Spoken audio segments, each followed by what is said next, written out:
Hello दोस्तों, नमस्ते। आपका स्वागत है यूपी की सीमा की रसोई में। तो कैसे हैं आप सब? आई होप आप सब बहुत ही अच्छे होंगे। आज हम आपके लिए लेके आए हैं बहुत ही सिंपल और झटपट बनने वाली ये बेसन की बर्फ़ी। ये बर्फ़ी हम बिना बेसन भूजे बनाएंगे और बहुत ही दानेदार और बहुत ही लाजवाब बनकर ये बर्फ़ी तैयार होगी। लेकिन हम यहाँ पर बेसन को बिल्कुल भी भूनेंगे नहीं, फिर भी हमारी बर्फ़ी बहुत ही शानदार बनेगी और बिल्कुल भी गले में नहीं चिपकेगी, एकदम दानेदार बनेगी। अगर आपने ये तरीका एक बार देख लिया ना, तो आप हमेशा इसी तरीके से बनाएंगे बेसन की बर्फ़ी, क्योंकि आपका इसमें बहुत समय भी बचने वाला है और बहुत कम इंग्रेडिएंट में ये दानेदार बेसन बर्फ़ी तैयार हो जाएगी। बिल्कुल हलवाई की तरह ही टेस्ट में लगेगी और रेसिपी अच्छी लगेगी तो रेसिपी को लाइक करके चैनल को सब्सक्राइब करके बेल आइकन जरूर से दबा दीजिएगा। तो चलिए बनाना शुरू करते हैं। यहाँ पर हमने ले लिया 1 कप बेसन और 1/3 हिस्सा हमने लिया है घी और 1/3 हिस्सा ही हमने लिया है चीनी। इन्हीं 3 इंग्रेडिएंट से हम अपनी बेसन की बर्फ़ी बनाएंगे और बहुत ही झटपट बन जाएगी। तो यहाँ पर जो हमने 1 कप बेसन लिया था उसे एक बड़े बर्तन में ट्रांसफ़र कर लेते हैं और यहाँ पर अब कढ़ाई को रख दिए गैस पर और उसमें डाल लेते हैं घी जो हमने 1 कप लिया था उसको पूरा हमने कढ़ाई में डाल दिया। और अब इस घी को एकदम अच्छे से गर्म होने देंगे जब तक कि इसमें से हल्का हल्का धुआं नहीं आने लगता, मतलब खूब खौलता हुआ घी होना चाहिए हमारा। तो यहाँ पर घी हमारा अच्छे से गर्म हो चुका है और अब हम इसको डाल देते हैं अपना बेसन में डालते ही देखिए कितने अच्छे इस पर बबल्स आ गए हैं। तो यहाँ पर अब बिल्कुल भी हम बेसन को छुएंगे नहीं, इसी तरह से घी के साथ वो बेसन अच्छे से पक जाएगा और हम इसे ढककर रख देते हैं। तब तक हम चलते हैं, फिर गैस पर रख दिए वही कढ़ाई और उसमें डाल दिए हैं वही चीनी जो हमने लिया था। 1/3 कप चीनी लिया था हमने, उसे डाल दिया है और उसको डालने के बाद हम यहाँ पर डाल देंगे उसका आधा पानी और चीनी और पानी को अच्छे से मिलाकर हम पकाएंगे। पकाकर हमें इसको इतना करना है कि एक तार की चाशनी बनने लगे। तो यहाँ पर चीनी हम बराबर चलाते हुए तेज़ फ्लेम पर ही पकाकर तैयार कर रहे हैं। तो यहाँ पर देखिए चीनी हमारी जब पकने लगी है तो हम इसे इस तरह से चेक करते हैं कि ये हमारी चीनी पककर तैयार हुई है कि नहीं। चीनी में थोड़ा सा एक तार बनने लगा है, इस तरह से देखिए हम दिखा रहे हैं आपको एक तार बनने लगा है। तो यहाँ पर गैस की फ्लेम को कर देंगे कम और गैस की फ्लेम कम करने पर मतलब हमें एक तार से ज़्यादा इसकी चाशनी नहीं तैयार करनी है, तो इतनी ही चाशनी तैयार करनी है। तो हमने गैस के फ्लेम को कम कर दिया और यहाँ पर हमने अब बेसन को चेक कर लिया। अभी भी देखिए इसमें हल्के हल्के बबल्स आ रहे हैं। तो यहाँ पर देखिए बेसन का कलर हल्का सा चेंज हुआ है, जो हमने घी गर्म करके डाला था उसकी वजह से। और अब ये सारा बेसन हम डाल देते हैं अपनी चाशनी में। तो यहाँ पर हमारी जो चाशनी हमने बनाकर तैयार की है उसी में अपना ये सारा बेसन हम डाल देंगे घी के साथ। तो यहाँ पर हमने अपना सारा बेसन डाल दिया और बेसन को डालकर हम इसे अच्छे से अब चलाकर चीनी और घी को और बेसन को अच्छे से मिलाएंगे और मिलाते हुए हम इसे पकाएंगे लो मीडियम गैस पर। बराबर चलाते समय जब हम इसे पकाएंगे तो बेसन में एक अच्छा सा कलर आएगा और बहुत ही दानेदार बर्फ़ी हमारी बनकर तैयार होगी। तो इस तरह से आप बराबर चलाते हुए बेसन को लो मीडियम गैस पर इसी तरह से आपको बराबर चलाते हुए पकाना है। और यहाँ पर हमने ले लिया है 3 चम्मच घी।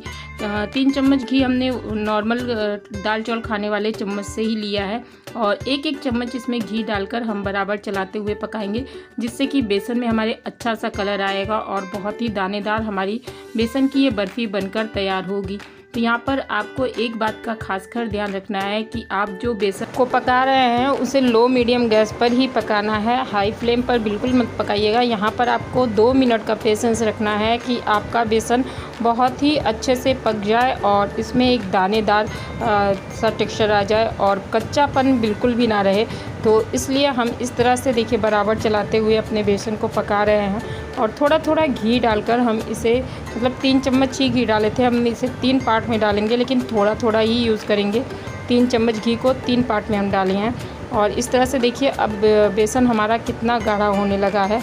तो इस तरह से ही हम अपने बेसन को अच्छे से पका लेंगे। तो हमें बताइएगा कि आपको ये बर्फ़ी की रेसिपी कैसी लग रही है। अगर अच्छी लग रही हो तो रेसिपी के लिए एक लाइक कर दीजिएगा। चैनल पे नए होंगे तो चैनल को सब्सक्राइब करके बेल आइकन जरूर से दबा दीजिएगा। दोस्तों हमें बहुत ज़्यादा इंतज़ार रहता है आप लोगों का कि आप लोग हमें कमेंट करके बताएंगे कि आपको ये रेसिपी कैसी लगी है। और आपकी कमेंट करने के हिसाब से ही हमें मतलब जो खुशी होती है, ये मिठाई वगैरह बनाते हैं, जो भी रेसिपी हम डालते हैं इसमें बहुत ज़्यादा मेहनत लगती है। आप लोग कुकिंग करते होंगे तो आप लोगों को पता ही होगा। और हम सोचते हैं कि हमारा जो सब्सक्राइबर हैं उनके लिए हम अच्छी चीज़ें लाएँ, तो आप कमेंट करके जब हमें बताते हैं ना तो हमें बहुत ज़्यादा खुशी होती है। और इस तरह से देखिए हमारा बेसन अब थिक होने लगा है।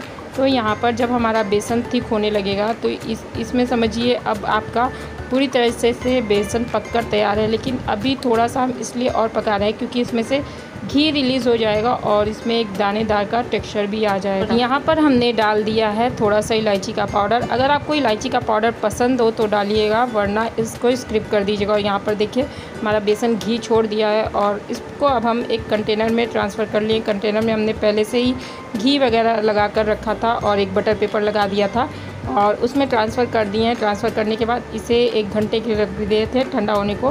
तो 1 घंटे जब ठंडा हो जाएगा तो हल्का हल्का सेट होने लगती है, तभी आप इस बर्फ़ी में कट लगा दीजिएगा।